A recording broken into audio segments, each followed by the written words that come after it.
Chcel by som sa ospravedlniť všetkým mojim babám za to, že vás podvádzam a že sa s vami hrám. Posílate mi MMS-ky, cecky a holé piče. Mám ich plný telefón, samé nafetované midže.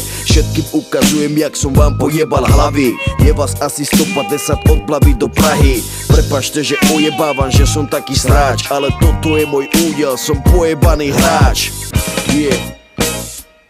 Všade jebem jak kokot. Chodím s 15 naraz, niekedy to nestíham. Pred frajerkami mám stres, telefón nedvíham. Hrám to na lásku na každú, aby fajčila mi kurac. Hlave mám len piču, nestačí mi jedna kurva. Všetky piče sú rozlezené po celej republike. Volí ma z toho už môj kokot, víkend čo víkend. Prepačte mi, že som zlý a že som taký sráč, ale toto je môj údel, som vyjebaný hráč. Tak kto vás bude jebať, keď ne ja? Na výber mám